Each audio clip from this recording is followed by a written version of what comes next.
Hello, good afternoon to everybody. I'm Petros Oštevicius. I'm chairman of the working group on companion animals. And today in our online session, we're going to discuss a very topic issue, which is animals in disasters, the need for protection and coordination across Europe. Today we have an impressive list of speakers, and I hope afterwards to have an interesting discussion. But beforehand, we start asking our speakers to make their points. Let me to make some introductory remarks and to explain why it is important to include animals into the disaster law in the European Union. The idea of having this event, of course, was triggered by Russia's war in Ukraine, which caused a myriad of challenges, but also provided opportunities to learn about the missing elements, such as protection of animals in a disaster response framework in the EU and its member states. Ladies and gentlemen, the objective of this event is to advocate for the inclusion of animals into the disaster law in the European Union. Following Russia's invasion in Ukraine, the Intergroup for animals and its members convened a task force to help address the plight of Ukrainian companion animals. While being willing to help and having the resources at their disposal, the actions of the members were limited mainly because of the lack of information about the current needs of animals in Ukraine, logistical issues, and the lack of partners on the ground. Today's discussion aims to support the inclusion of animal welfare actors into the coordinated emergency response mechanism in the EU and its member states. I would like to highlight that even though we will focus mainly on companion animals today, all other animals, farm, wild, sheltered, free roaming, or animals in research facilities must be legally protected in disasters. I will make only one point, that in occupied areas of Ukraine, in a city of Melitopol, which is a rather big city, there was one of the oldest zoos in Europe, for 130 years old. A zoo, a big one. And you imagine, with the military operations, the lack of food for animals, no safety, no any certainty, no veterinary support, what might happen, to those institutions like this? The imperative of protecting animals in disasters is broad and encompasses both animals and humans for a number of reasons. So why should we protect animals in disasters? First of all, human-animal bond is a major factor affecting human behavior in a disaster. People may refuse to evacuate because they do not want to abandon their animals. And we saw many examples of this. Second, people's mental health can be impacted by the additional stress provoked by separation from their companion animals. Animals provide emotional support to people, regardless of their age during and after disasters. Third, there are economic reasons for protecting animals in disasters. For example, livestock. Animals play an essential role in the recovery capabilities of the region. Namely, a loss of livestock for a farmer means loss of food security, lost wages for workers, and reduced productivity among workers due to psychological trauma. Moreover, disasters might lead to increasing population of free roaming animals due to abandonment and the inability to evacuate them, posing a public health risks of rabies and other zoonoses. Disasters lead to disruption of the veterinary health protocols. It has now been a year of Russian war in Ukraine, and the message from Ukrainians have been crystal clear. Companion animals are part of their families, and they want them to be saved too. This message has been extremely reiterated in the most recent devastating humanitarian crisis in Turkey and Syria as a result of the earthquakes. Weeks after a disaster, the internet is still full of desperate animal owners who are forbidden from re-entering the disaster zone, but who are looking for assistance to help rescue their animals from the apartments, hoping that the animals survive. Let's watch this very short video from one of the organizations active in the animal rescue in Ukraine in order to get a better sense of what is happening on the ground in disasters. Can we have this video, please?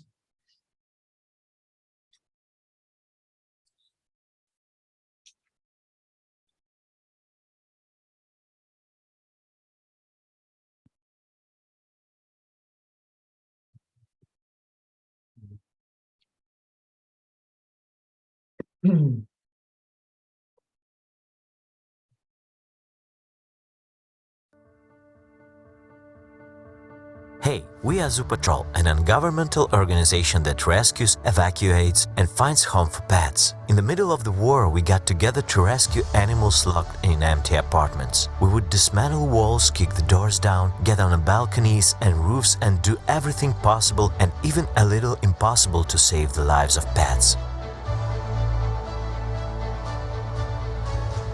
As soon as it became possible to visit the liberated cities and villages of the Kyiv region, our patrols went there to evacuate and rescue animals. Now we help animals with severe injuries caused by war and human cruelty. So far we have saved more than 1,000 cats and dogs. Сьогодні ми дякуємо таким організаціям, як Зоопатруль та усім, хто знає, що порятунок тварин – це також порятунок душі. Зруйнували все. Тут фактично немає нічого цілого. Це в нас хорошо буде? Це серце. Цього року ми започатковуємо нагородження такою відзнакою. Тих, хто дійсно заслуговує, тих, чиє серце золоте, і саме тому вони волонтери. We were supported by fellow vets and patrons, and now we have our own veterinary clinic with professional doctors and modern equipment. But we have another big dream of our own, modern shelter for animals of the European type. We are building a shelter in the Bucha district of the Kyiv region.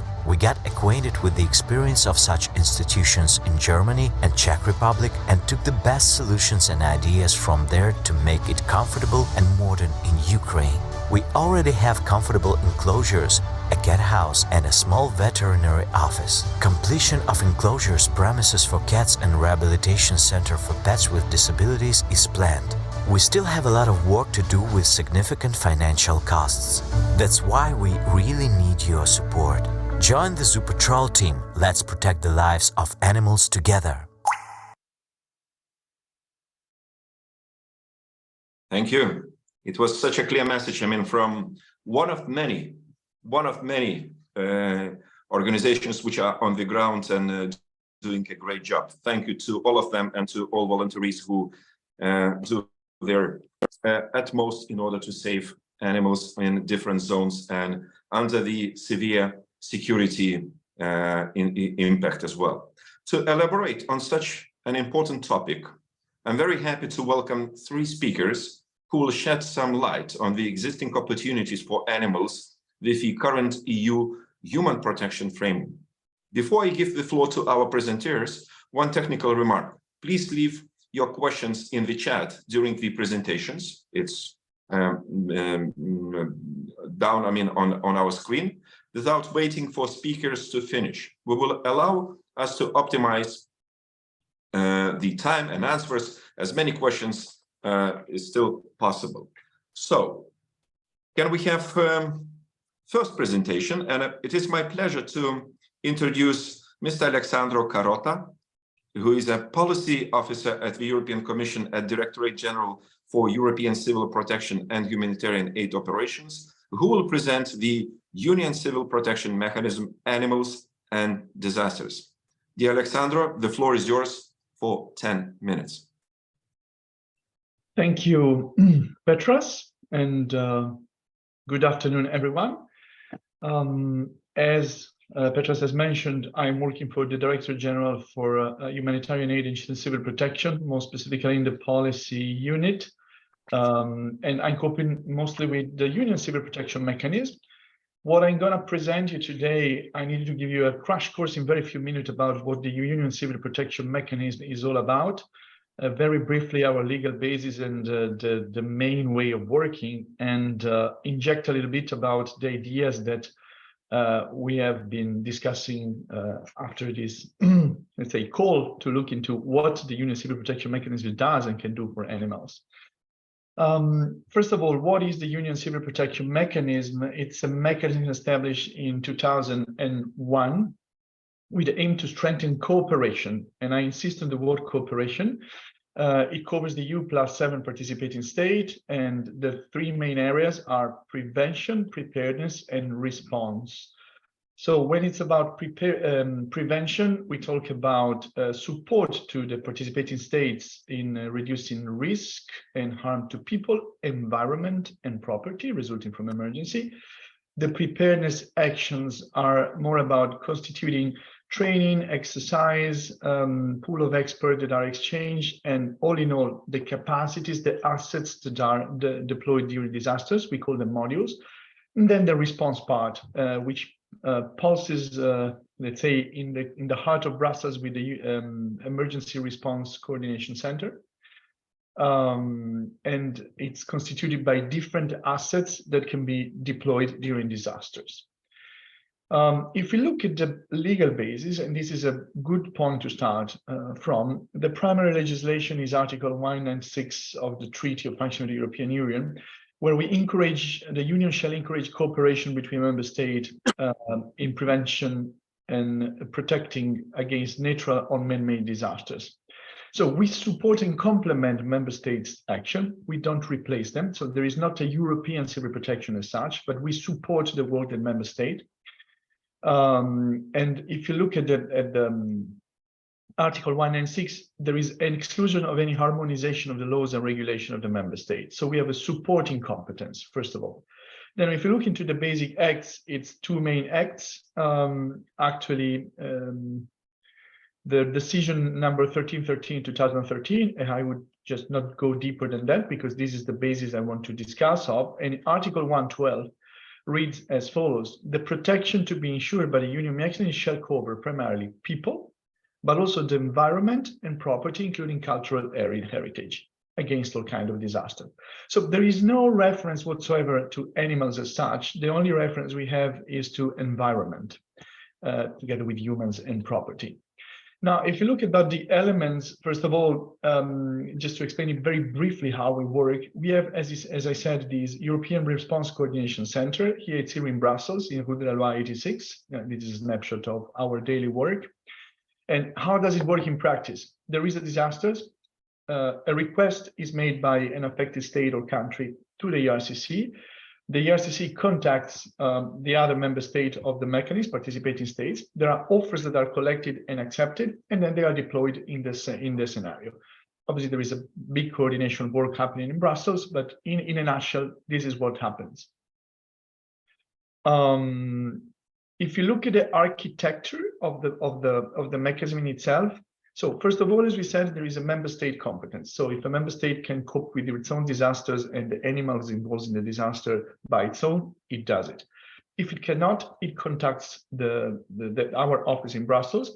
We have a pre-committed set of assets and we can deploy them. Then we have also discovered in 2018 that some assets are missing. So we have created an extra layer called the rescue, the safety net, where we added up at European level some other resources. And then now there is a new possibility from 2021 about Commission doing direct procurement. But why I talk about that? Because the European Civil Protection Pool, so the assets, is really the backbone of our UCPM.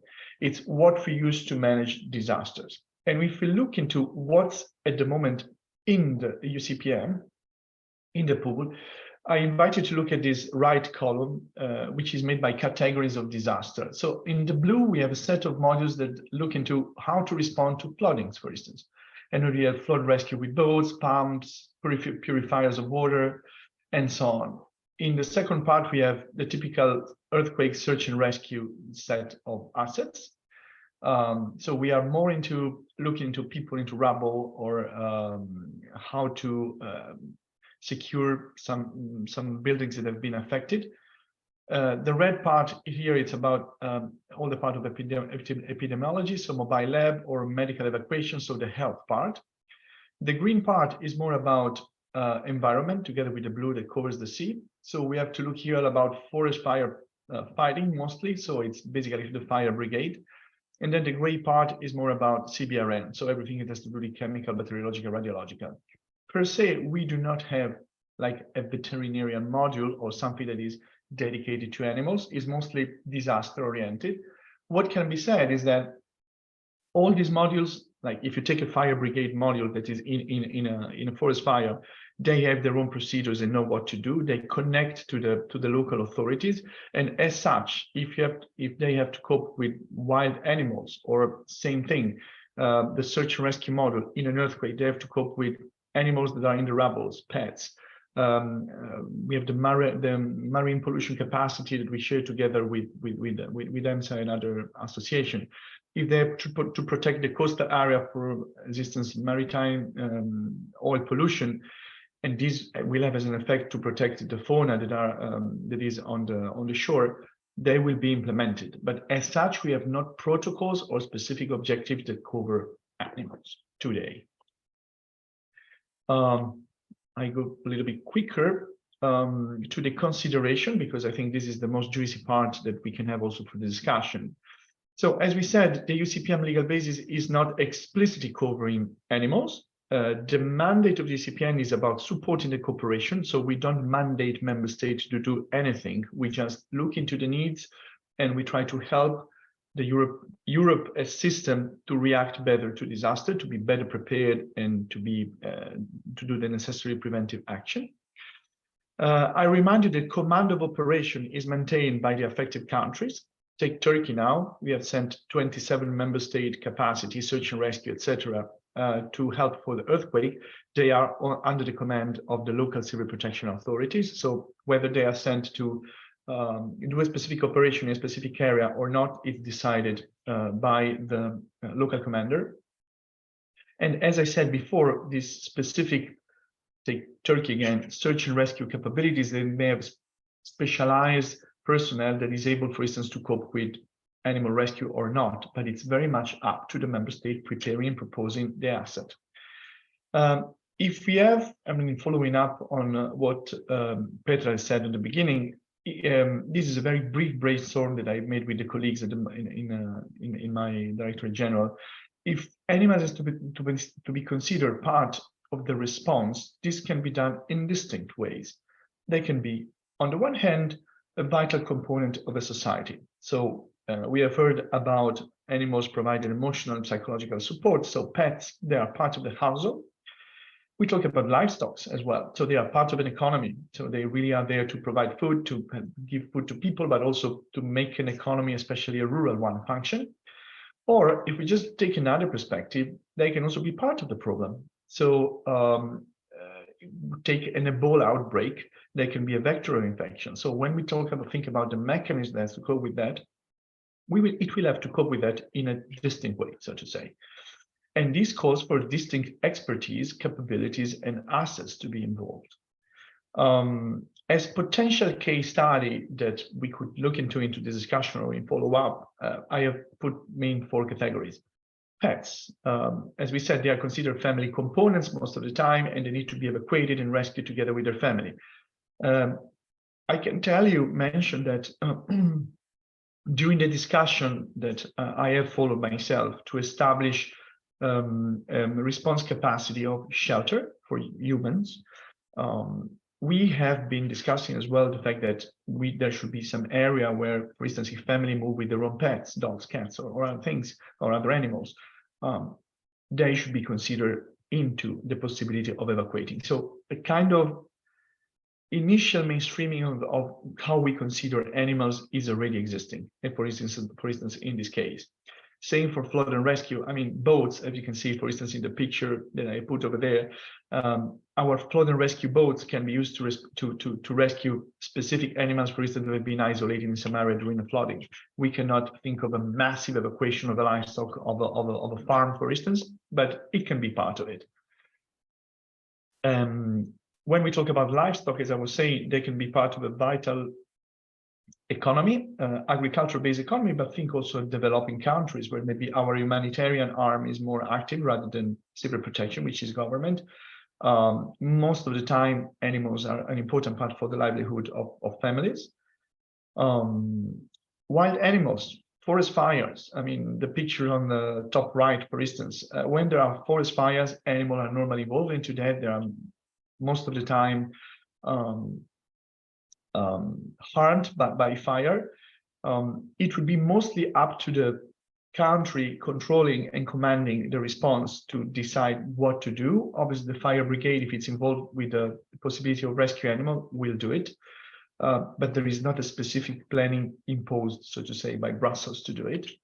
And then, as I was saying, the last point, the animals is an element of a disaster, so they are part of the problem. What to do with livestock management in case they become vector of an infection. In this case, in case of epidemic outbreak, the veterinarian, let's say, facilities and capabilities deployed would be looking to epidemic containment, what to do with this livestock, and so on and so forth.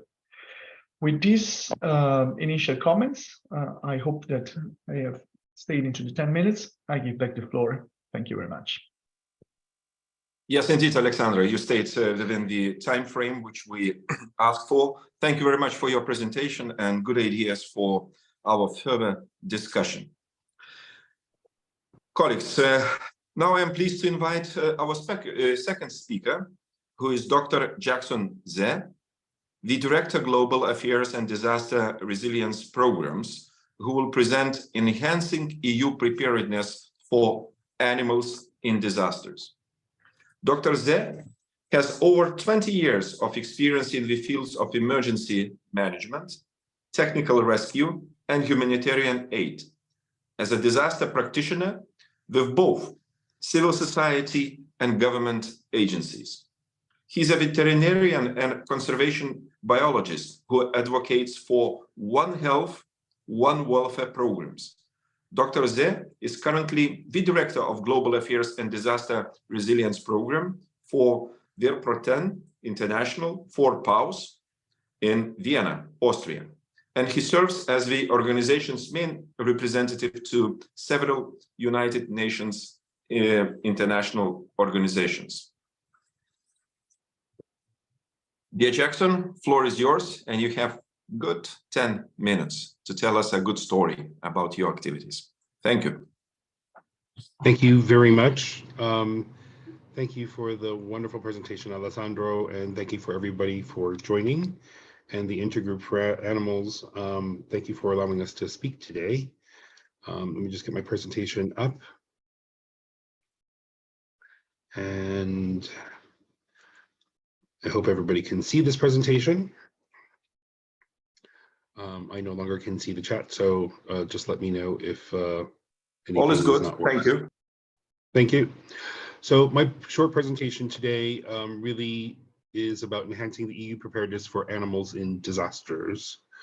I think a lot of these questions were just addressed that are animals important in disasters.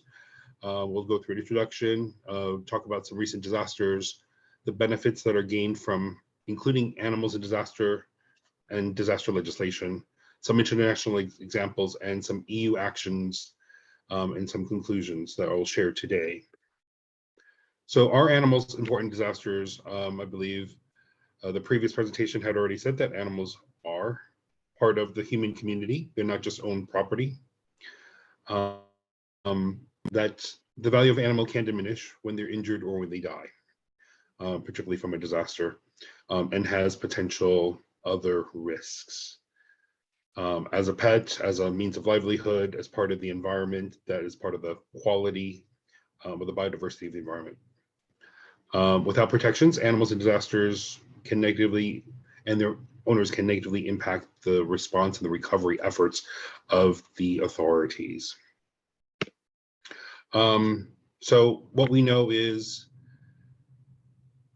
with animals and disasters in the EU, flexible administration considerations, great. Continued dialogue between NGOs has been very good. There are many guidelines out there, and I'll refer to some of them, but it lacks civil protection integration. Shortfalls, lack of consideration for animals at the EU humanitarian aid regulations or the adoption by UCPM, the lack of appropriate infrastructure currently for animals and disasters, lack of harmonization between EU and member states, and between member states, lack of coordination regarding animals and disasters, because if there is no responsible agency, there's no manpower and there is no budget. And the lack of coordination with animal NGOs who have been doing this for a while, meeting the appropriate standards for emergency management and for technical field response. So just a few examples of very recent fires in Portugal, floods in Germany.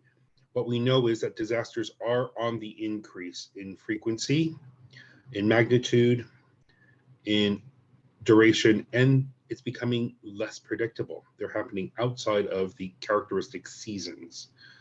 As we see earthquakes in Italy, and the new thing that's happening in parts of Europe are windstorms, like tornadoes. We suspect that their impacts will continue to worsen. This is all data from the Catholic University of Louvain in Brussels that refer to the continuation and the trending change due to migration, due to changes of the planet. Of course, we refer to the armed conflict in Ukraine and the recent earthquake in Turkey, where there are always animals everywhere.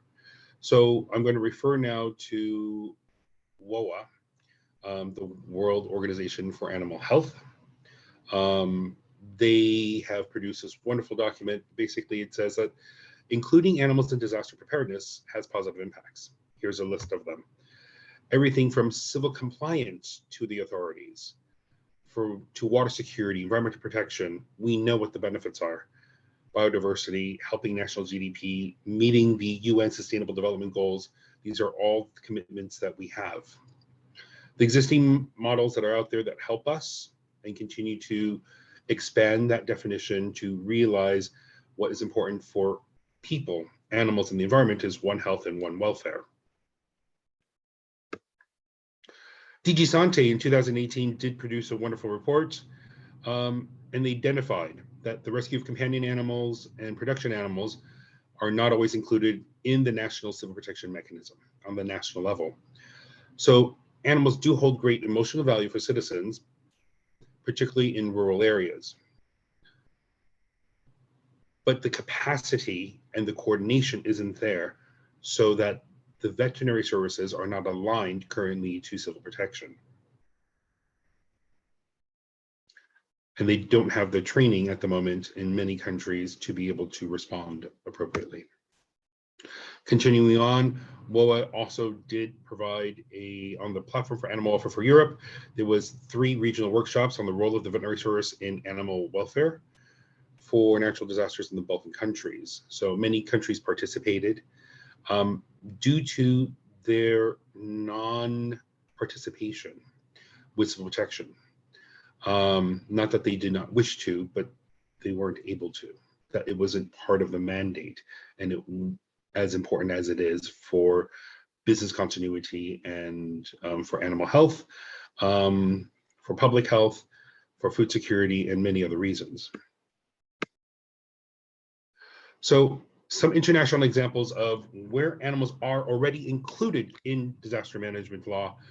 We'll start with India and Mongolia. They do include animals.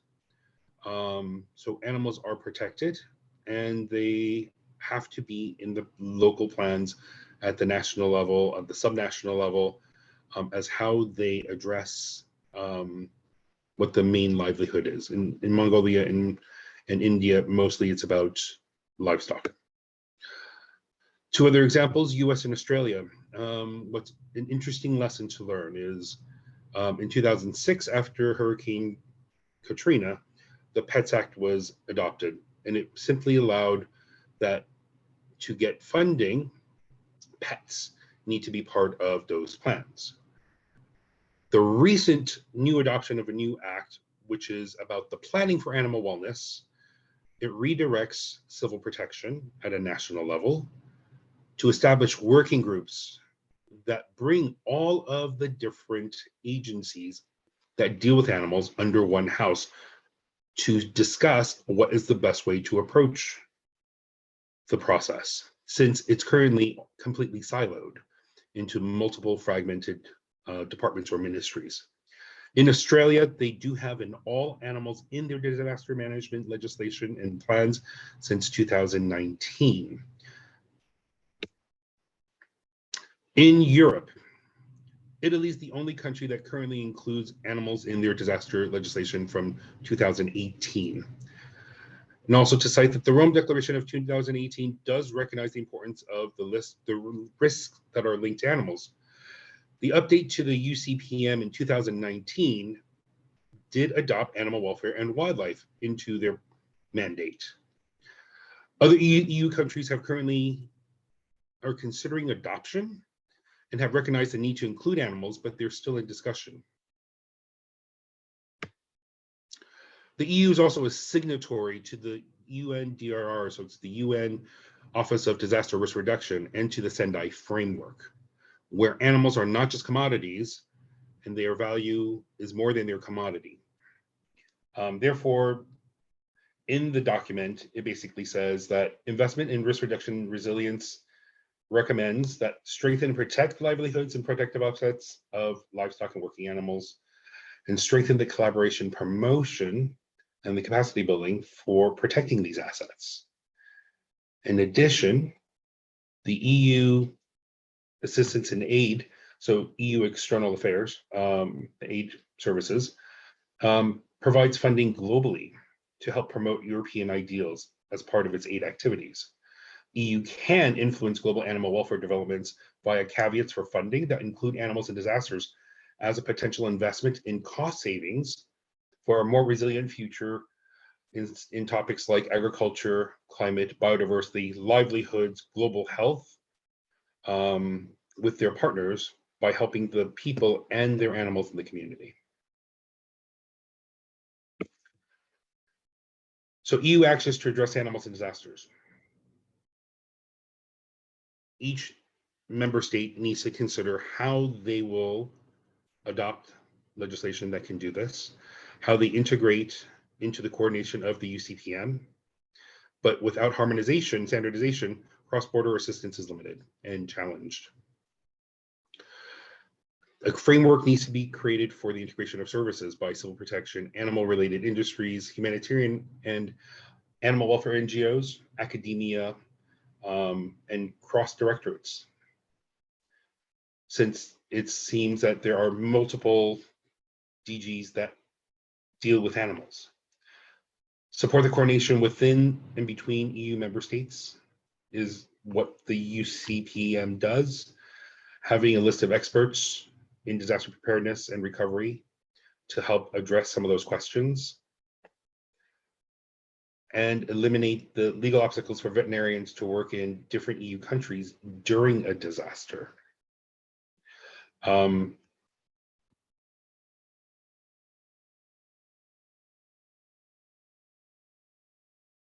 So really basically the conclusion, the communities in each country need preparedness and a government framework on a national level that includes animals and disasters. There is a lot of evidence that protecting animals has positive impacts on human lives, psychological health, on preserving livelihoods, on food security and agriculture, on general community welfare, on the environment, water security, and it helps with community response and economic recovery. So many animal NGOs have a lot of experience that could leverage and contribute to the conversation, and we would like to see more of that at the UCPM level. And legally protecting animals in disaster law at the EU level is the most direct evidence-based approach to protect people and animals in disasters. Thank you very much. Dear Jackson, thank you very much for your presentation. You just made some very strong points on convincing us that we have to go forward and to bring more best practices worldwide and in EU in particular, what comes to the animals in disaster. Thank you. And please stay with us. There might be some questions to you afterwards. Colleagues, I'm really happy to introduce our next speaker and the third speaker of our today's session, who is Ms. Katerina Kirsta, Ukraine Rescue Project Manager at the IFAW, who will present the essential role of animals for increased psychological and economic resilience in disasters. Katerina Kirsta is part of the European Disaster Response and Risk Reduction team of the International Fund for Animal Welfare. Katerina is running the Ukraine Rescue Project targeted to provide relief support to companion and captive wild animals affected by the ongoing aggression against Ukraine, as well as alleviate the suffering of pets and their guardians by keeping families together. As part of the EU Disaster Response and Risk Reduction team, Katerina strives to ensure disaster preparedness and response policy, including animals. Katerina, floor is yours, and we are really waiting for your presentation.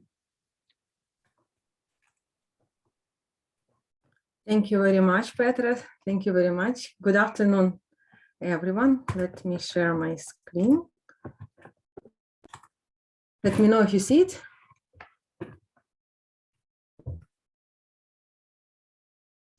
Do you see my screen?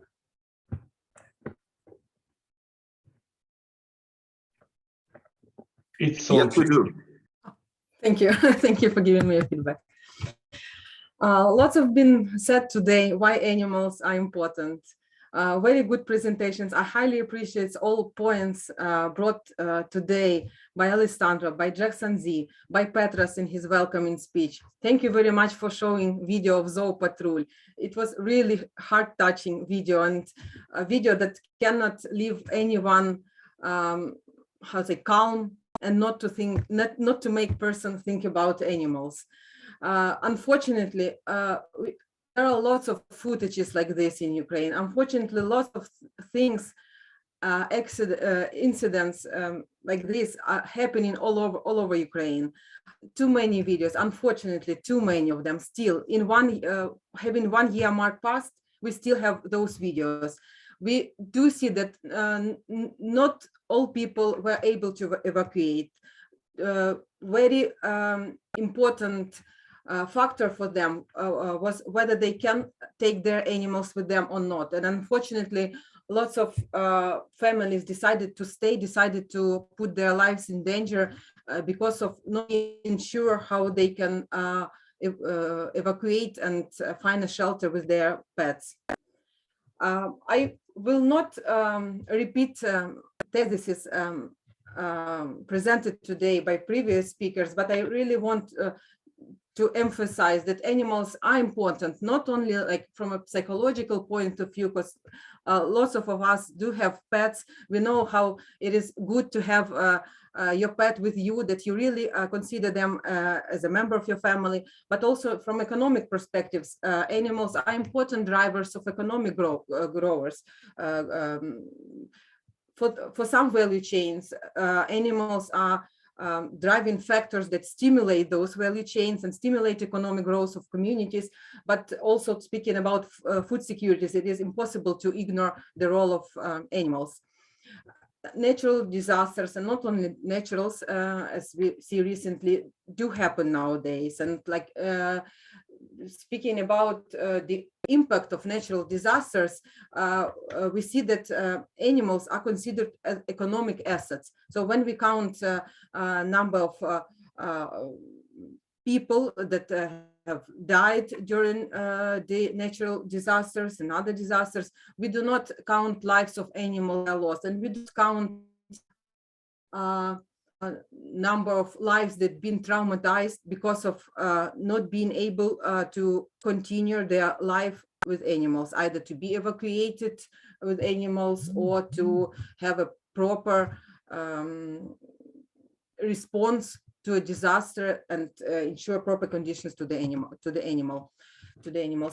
We see that number of households owning pets in Europe are constantly growing. We see the very clear trend over the past 10 years that this number of households have been increased, and it is almost 200 million households today that own pets in Europe, and about 90 million of them own at least one pet. And recently, the number of households that own at least one pet is increasing. And later on, when I will speak on Ukraine examples, I will show you one remarkable conclusion that we were able to observe.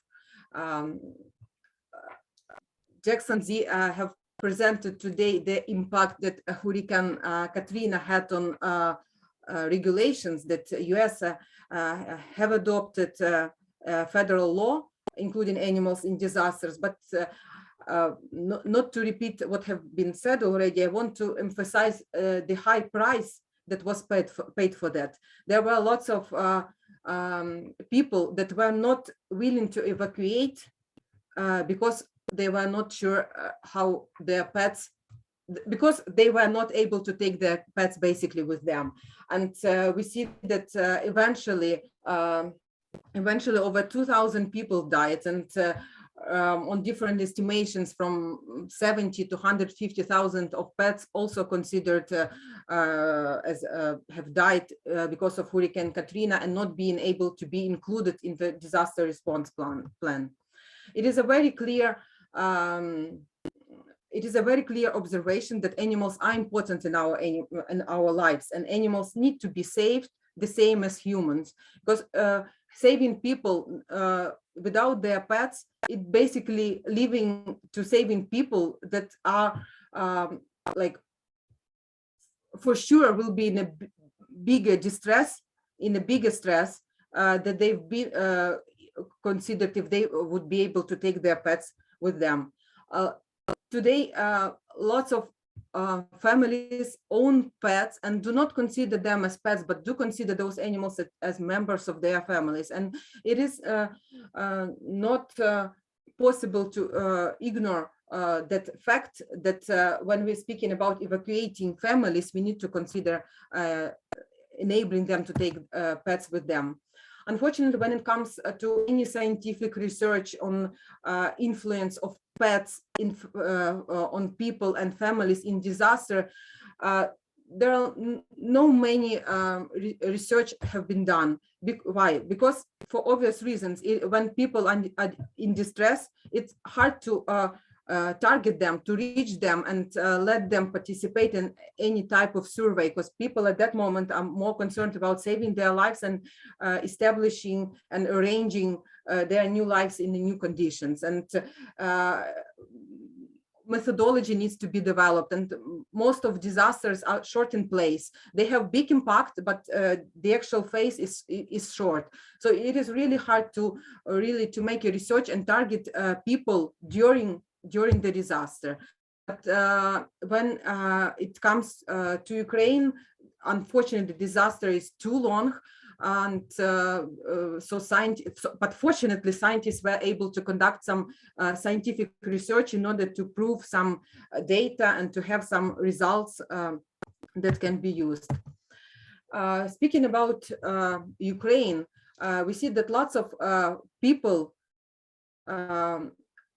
went to Europe as refugees.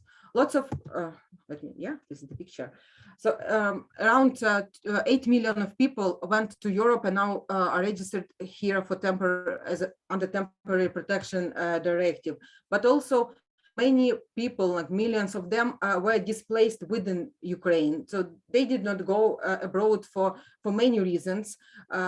Some of them were not sure how to take their pets. Some of them did not go because men are fighting. So it was not easy for rest of the family to leave the country when some of the team family members are fighting. So, but the impact of the disaster is really big. And what we as IFO have done, we had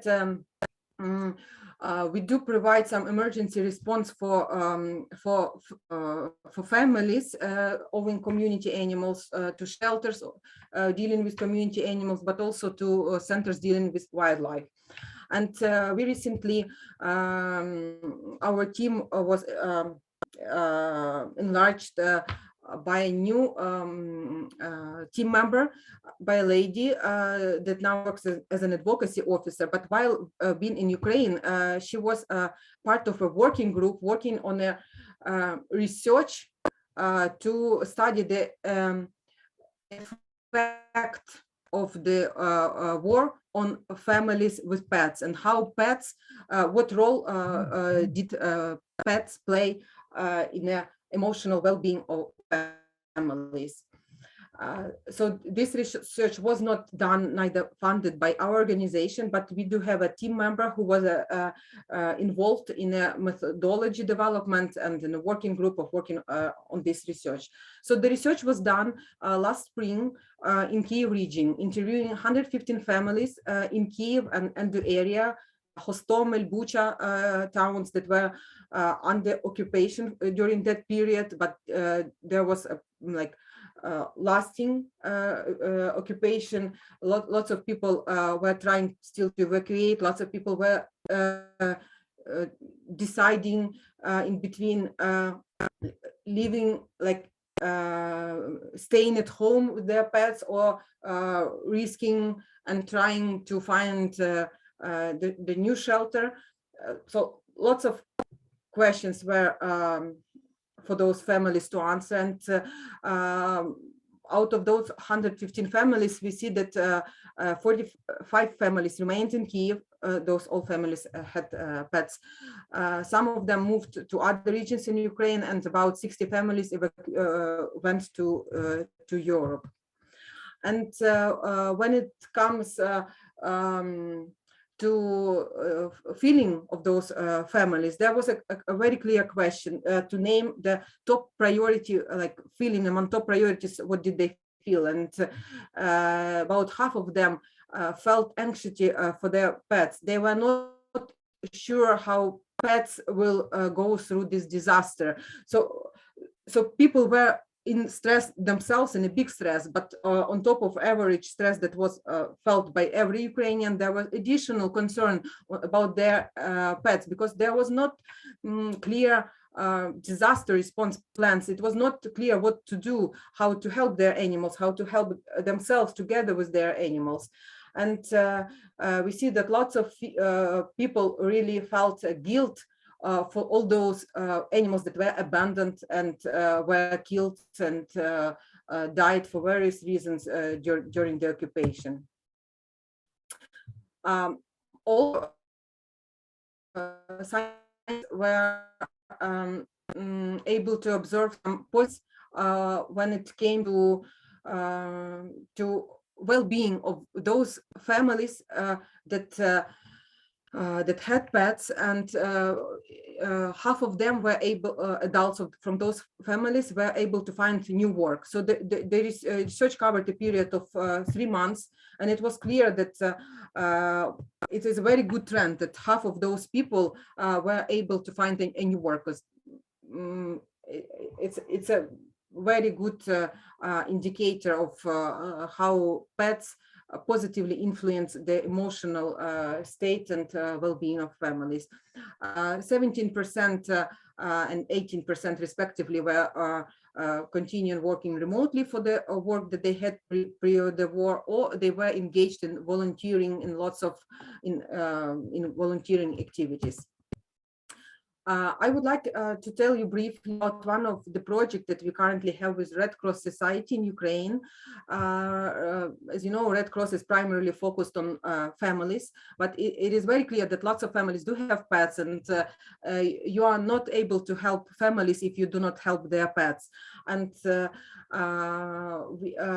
we issued an emergency grant to Red Cross Mykolaiv on providing pet food to those pets owned by families with destroyed accommodation in Mykolaiv area, to organize veterinary treatment, veterinary checks for those for pets owned by those families, and to for winter season we funded purchasing of insulated beds and mattresses for those pets, because there were no response plan in place from the government. So basically NGOs and us, other colleagues who are active in this region, are really helping pets in need. Up to date, IFO was able to help over 100,000 animals. It includes our work on a Polish border last spring, where we had a blue tent on a pedestrian crossing point, and a Przemysl train station. So lots of refugees were arriving with pets, and they were very scared because they didn't know the rules. Some of them were trying to hide their pets because they were so concerned that those pets could be taken away from them. So they were trying to hide them. They were not sure what kind of help they can expect at the border. But Polish authorities worked really well. They helped. We were helping them, and like we worked together to vaccinate those animals that were missing vaccination, to issue all documents, all permits needed for them to continue their journey.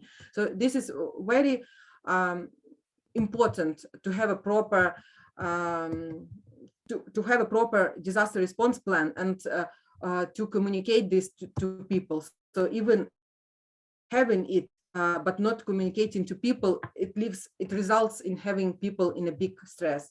So this is very clear that animals need to be saved, that proper programs need to be developed, and the result of it would be a good, healthy, strong society in a very well economically developed countries and region. Thank you very much. Thank you, Katerina. Thank you for your great presentation, as well as call for further actions to take. You know, I can only prove your words once you said about the story from last year's springtime. I was on the border, on the Ukrainian-Polish border, first days of March, you know, seeing thousands, I mean, an endless line of people crossing border on the land, and many pets aside. I can tell you, cats, dogs, of course, I mean, by size, it's much smaller pets. You might wonder, I mean, were the bigger dogs, for example, were left with whom or where?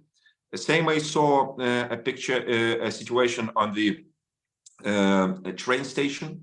Arriving, a packed train arrived by people, arrived to Poland, and I can only appreciate, I mean, the efforts of the Polish side, I mean, especially NGOs, who, next to the documentation of where once people went through, pets were given water and food, you know, just to relax. There was a special corner designed for this purpose. So indeed, I mean, sometimes people react spontaneously in a best way, I mean, we might imagine, but we're speaking about more systematic, more institutionalized efforts. So that's why we are having today's discussion. Here, colleagues, now we have had all the presentations, 3 of them. Valentina, do we have any questions registered on our platform? Yes. Yeah, thank you, Petros. We have a question from Harry Ekman. He's asking, is there any existing database that lists animal protection organizations or shelters across the EU that could be accessed in order to better help coordination and collaboration? Is there anyone who would like to take it? If not, I can tell you what I know. As a Eurogroup, we've drafted a report about the animals in disasters, and this is exactly something we've been looking for.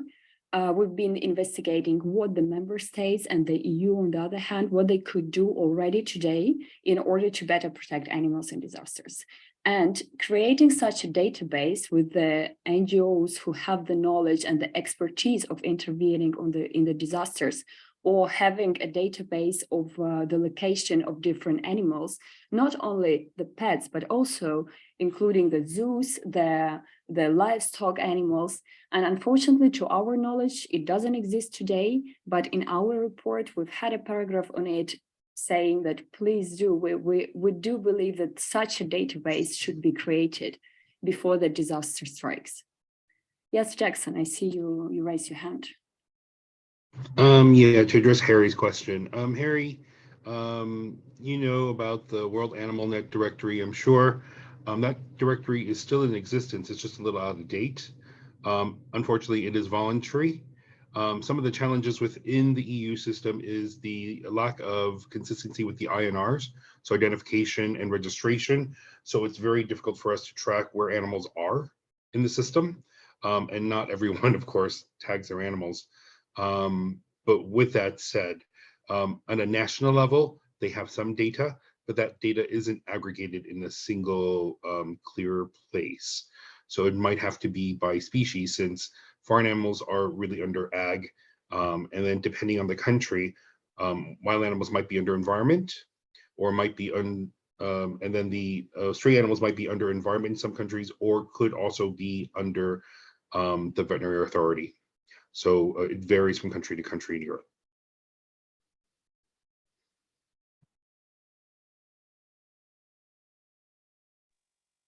All right, thank you. Valentina, do we have more questions? There is one more question from Isa Arieta. What are current opportunities of including animals into the disaster laws at the EU level? Eurogroup animals. It's a very good question. Alexandro and Jackson, I had almost the same intention to ask you, are there any plans under the Swedish presidency to make a step forward, I mean, in this regard? I mean, is there any information? I mean, just to add my kind of interference next to the question which was asked by the audience. Maybe I can go first on that. No, I can tell you at the moment, especially under the Swedish presidency, this is not at all in the agendas. What I can say is that, and this is the general framework ongoing with the new commission, so we're talking about 2 years from now, there will be a revision of the legislation and new priorities can be put in. I mean, we are already internally brainstorming about what will come next. But as a matter of fact, we had no pressure whatsoever to look into this. I didn't get the full picture yet because colleagues are a little bit all over the place these days with the ongoing crisis. But also when we talk about environment and on the rest, there is not a specific work strand on animals.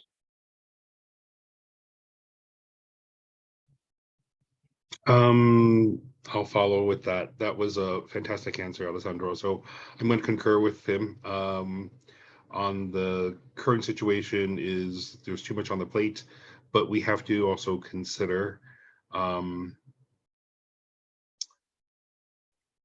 to look at the current mandate. And even though in spirit animals are included, but it's just the operationalism of the spirit into the mandate, because there's many commitments already. It's just there are too many commitments, and how do you balance the two?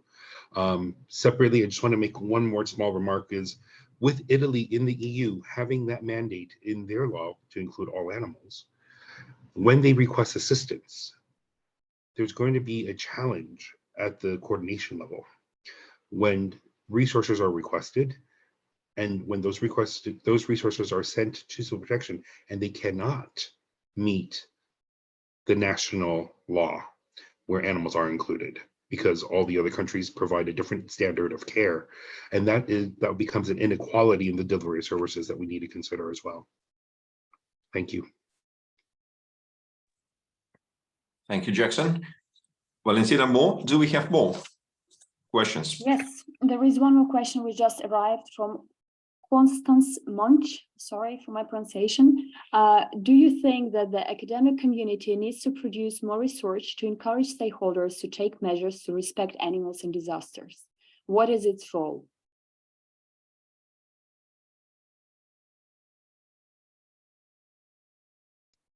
I have an answer for that. Great question, Constance. I'm really sorry for taking up all the space, but the academic community, and particularly those who are working on disaster economic research, so in particular working with the Catholic University of Leuven in Brussels, the Center for Disaster Economic Research, they currently class agriculture as one group, which includes fisheries, forestry, crops, and livestock. They aren't breaking it down into the subgroups, which is probably more insightful into what is the actual cost of loss. And then the secondary costs, as in when something bad happens, what is the cost to supply chains, delivery of food, as we see with Ukraine, or changes due to COVID that we've also seen. So these are the questions that allow our representatives, our policymakers, to really look at this from a different perspective, because the actual costs are not really there.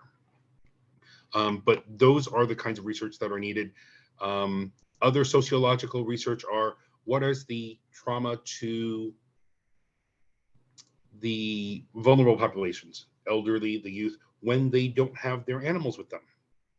When the farmer takes too long to receive the funds for replacing animals, and the difference in cost between preparedness of having that opportunity to protect those animals, as opposed to just getting the other end, which is the cost equation of the insurance. So those things are really helpful for policymakers and decision makers to look at what are the economic costs and what the sociological costs. Thank you. Valentina, is there any more questions left? I can't see any new questions in the chat. Okay. I guess So- there is. No, I guess there is sorry, one. I just scrolled it down. I'm really sorry. There are more questions. Do you think Yes, we can please. take them, or we'll leave it Yes, for afterwards? maybe all of them, and ask speakers to respond one by one. Okay. Okay. Two questions. Marie Lercier, good afternoon, everyone, and thank you very much for the wonderful presentations. We've heard about rescuing pets and livestock, even wild animals, often for anthropocentric reasons, and sometimes also including animals as part of the community. How about laboratory animals and other kinds of captive animals, such as zoo animals, for example? Are there any discussions to include them in legal instruments if adopted?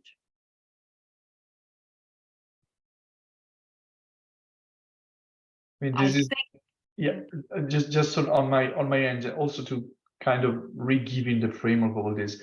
I think when we talk about disaster management, so we talk about UCPM and all this, we are at a very, very prehistorical level when we talk about animals. So it's now talking about all these taxonomies and under taxonomies and captive animals, livestock. It's still very far away from our thinking. I can understand now. I'm feeling more concerned after having heard the presentation, but at the moment, I think it would be already important to mainstream the concept of treating animals into disasters into the next step of the legislation. Whatever the way to do it, supporting by research, pressure on the parliament, one member state that could support the discussion, making pressure on the presidency. For the rest, all these questions are really very difficult for me to answer. Over to you. Thank you very much, Alessandra. And just one last comment. Paola Dalla Villa, the EU could contribute to harmonize the level of assistance guaranteed by individual member countries as it is done in relation to the management of other emergencies. For example, contingency plans for animal transport. Well, maybe if I can try to give an answer to that and going back to the presentation, I mean, we are bound to the treaties. We are not making any harmonization of law in civil protection. We can support the coordination. We can support the cooperation. We can propose, and I'm thinking of an instrument that we have developed. It's an initiative, the disaster resilience goal, how to make societies more resilient to disasters. We are covering very, very different aspects. Part of that could be, I just make it up, this is really off the record, an idea could be also covering animals. What is must be understood that we have no power to bind any member state to comply to any standard. So disaster resilient goals as well, they are voluntary goals that member state can decide to apply to follow. Some of them are more sensitive to this, some others are more sensitive to other topic. So there's not really possibility looking at the treaty. Okay, so Valentina. No more questions. Nothing left. Nothing left. Okay. Ladies and gentlemen, probably with the taking a time frame into account, let me to make some final remarks, summing up our discussion. So interesting and useful discussion we had today. And indeed, let me to thank speakers, all speakers, first of all, for very interesting and substantial presentations. So we have seen today that animals play an essential role in the lives of people. Companion animals are part of a family of people affected by disasters. They provide mental support, as well as animals have economic value for people, and their abandonment in disasters can pose significant health risks. While achieving a protection for all species in disasters remains a longer-term goal, the immediate solution lies in the legal inclusion of animals into disaster law in the European Union, with the aim of including animals welfare actors into the development of disaster management plans and into a coordinated disaster response mechanism in the European Union. Acknowledging the efforts done by the European Commission following the Ukrainian refugee crisis, such as calling upon the alleviation of the administrative obstacles for the non-commercial movement of owned companion animals, as well as acknowledging the unprecedented unity of the European member states by allowing the entrance of up to the 5 pets per refugee without European pet passports, proof of anti-rabies vaccination, rabies antibody titration test, and microchip. There are many other initiatives which the European Union and the member states could still put in place in order to better protect animals in disasters. For example, the European Union can legally protect animals in disasters, encourage coordination between all animal welfare actors in parallel with the humanitarian efforts as part of the UCPM, and create guidelines about the evacuation of animals in disasters. Member states can work together with their veterinary services on the integration of animals into the disaster management plans, create a register system of the location of animals, create rescue training for responsible local authorities, raise awareness among responsible pet ownership among owners, and create pet-friendly refugee accommodation. There is a great potential for the European Union and member states and NGOs to work together in order to better prepare for the disasters in the long term. Early planning, training of people, provision of the necessary equipment accompanied by the cooperation between the EU member states and the European Union will make it easier to cope with future disasters in Europe. And unfortunately, we can't avoid them in future, as we know.